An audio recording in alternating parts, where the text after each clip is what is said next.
Hana in svet. V trenutku, ko Hana stopi iz hiše, ji gre na jok in postane ji neizmerno slabo. Hana ve, da to ne more biti jutranja nosečniška slabost, saj ni seksala že 2 leti, odkar se je odločila za post.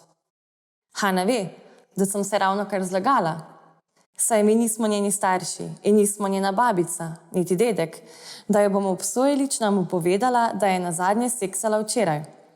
In ko se je zjutraj zbudila, ni vedela, kdo zraven nje leži. Ampak zaradi lepšega bralčevega občutka bom raje napisala, da je Hana seksala 2 leti nazaj, oziroma morda še bolje, da je devica in namerava samostan, kakor so si njeni starši od nekdaj želeli. Torej, Hana ne mara sveta. Rada seksa z neznanci, ker neznanci ne bolijo. Čeprav je med pisanjem ravnokar ugotovila, da si želi bolečino, saj bolečina vodi v nekaj lepega in kar je lepo, ne more biti slabo za življenje. Sovraži dneve, ko se zbudi brez cigaret, ker potem mora zjutraj takoj v trgovino, namesto da bi najprej spila kavo in šele nato opravila borbo z vsemi ostalimi ljudmi. Ti ostali ljudje znajo biti naporni, saj si Hana velikokrat poje med hojo, še raje pa se sama s sabo pogovarja. Ljudje jo gledajo čudno, saj se sami s sabo pogovarjajo samo še norci, narkomani in brezdomci. Ali morda osamljeni moški, za katere misliš, da se pogovarjajo sami s sabo, v bistvu pa nagovarjajo Hano. Zato je Hana že v osnovi zasovražila današnji dan, ker je včeraj po pomoti pokadila zadnjo cigareto, saj je bila živčna in nohtov je zmanjkalo. Trenirki je počasi stopicala proti trgovini, ki je 10 metrov stran od njenega stanovanja. V nervozi, da bi morda srečala soseda, s katerim je seksala 3 mesece nazaj in jo je zelo prizadel. Ampak zakaj bi krivila njega? Raje krivi sebe, ker je to najlažje. 3 mesece in nobenega odgovora od njega. Le kako naša Hana še preživi takšno stisko v sebi? Postala je verižna kadilka, ampak kljub temu, da strastjo hrani raka v sebi, ga še vedno pogreša, čeprav nam bo to zanikala, ker jo preprosto preveč zaboli vsakič, ko se spomni nanj. In noče postati patetična, kajti emocionalne pesnice pa nihče noče, ne potrebuje in ne ljubi. Hana in menstruacija. Morda se vam bo zdelo ogabno, ampak Hana dostikrat rada voha svojo menstrualno kri.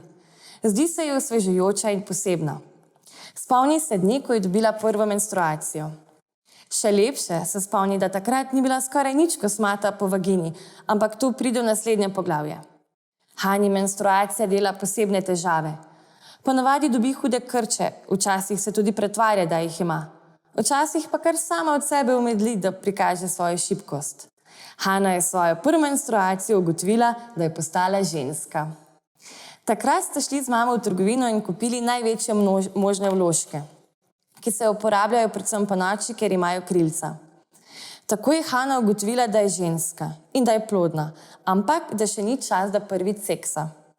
Saj, če smo čisto realni, tudi ni imela s kom seksati, ker se je naivno odločila, da bo izgubila nedolžnost s pravim moškim, ki ga bo ljubila in z njim doživela do konca življenja. Takšne misli so me obletavale pri 11 letih. Hana je prvič povohala svojo menstrualno kri pri 17 letih. Vonj je bil všeč, zato dostikrat to še naredi. Ampak tega ne pove nikomur, saj potem bi ljudje mislili, da ni čisto pri sebi. Kasneje pa bi seveda posvetili posebno biografijo o tem, kako poseben človek je bila. In seveda, kako so jo vsi oboževali, čeprav me nihče ni poznal. Torej, kot je jasno. Hana in njena menstruacija imata poseben odnos. Hana je ravnokar spet priznala laž. Za svojo dogodivščino z okušanjem krvi je povedala svojemu bivšemu fantu, ki pa jo je seveda imel za pokvarjeno, ogabno in predvsem nežensko. Kar je napisano v tej knjigi, so same skrivnosti in to naj tudi ostanejo. Saj je naša dežela ena redkih dežel, kjer imajo ljudje sposobnost ohranjanja svojih in sosedovih skrivnosti. Hana je tukaj označena za nežensko, saj poskuša menstrualno kri. Menstrualna kri je tekočina, ki se je ne smemo dotikati, saj je strupena in lahko povzroči resno okvaro dihal in srca ali razuma. Hana in poezija ali Hani se ne da več. Kar se tiče poezije, bi Hana najraje ostala tiho, vendar ne morem. Svoje pesmi je začela skrivati in pokopavati v zemljo, da jih bodo nekoč morda odkrili. Kar se tiče naše poezije, bi Hana najraje zakričala: kar ljubiš, se ti v naši deželi zagnusi. Hana ne bo nikoli povedala, kar si misli, ker potem je njena pesniška pot končana. Hana si misli, ampak Hana ne bo priznala. Hana hoče brati svoje pesmi, Hana hoče izdati kakšno knjigo, ampak Hani ne bo nikoli uspelo, ker Hana ni tipičen primer pesnice. Kakšen je tipičen primer, Hana ne ve, ampak ve, da to ni ona. In najpomembneje, Hana nima vez. Hani je tega dovolj. Ne daj se je več boriti s pesniki. Zakaj bi se le morala boriti za svojo poezijo? Hana rada opazuje samo vklicane pesniške zvezde, ki so narejene po istem kopitu. Vsako leto izdajo pesniško zbirko, vsako leto imajo na tisoče nastopov, na katerih modrujejo in hlinijo ljubezen. Vsako leto dobijo isti nagrado ali morda vmes mine kakšno leto. Vse povsod vidi iste obraze, ki dajo vedeti: kaj pa ti, ženski otrok, delaš tukaj, nisi dobrodošla?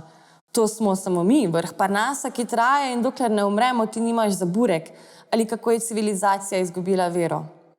Potem se ga napijajo in postanejo agresivni in udarijo moško moč, katere Hana nikoli ne bo imela, zato lahko kar izgine, od koder je prišla. Razmišljala je, da bi pokleknila prednje in jih prosila: prosim, preberite moje pesmi, niso za nič, zares ne. Ampak je danes še preveč utrujena in premalo močna. Nekoč boš imela dobre pesmi, ampak nikoli tako dobre, kot so moje. Hana ne bo nehala pisati, ampak bo preprosto postala apatična za vse izpade in udarce. Ravno to hočemo, zato vedno najraje udarim tja, kjer najbolj boli. In ravno tu Hana loči pesnike na dva razreda. Pesniki, ki ostanejo ljudje, in pesniki, ki postanejo zveri.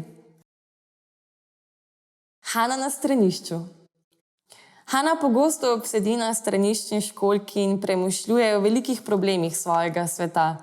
Včasih si prinese s sabo kavo in pepelnik in obstane sedeča. Medtem opazuje lase na umivalniku, prah, ki se nabira na radiatorju. Premišljuje: s čim si bom obrisala rit, ko bo uporabila še zadnjo rolo papirja? Razmišlja: kdaj sem bila prvič prizadeta in zakaj bi bilo to pomembno za njeno življenje, ko bo vstala in si umila roke. Saj ve, da ko se bo oblekla, spustila vodo, nekaj sekund opazovala, kako se njen urin in vsi ostali izcedki spreminjajo v meglo, ne bom vedela ničesar več in ničesar se ne bom spomnila.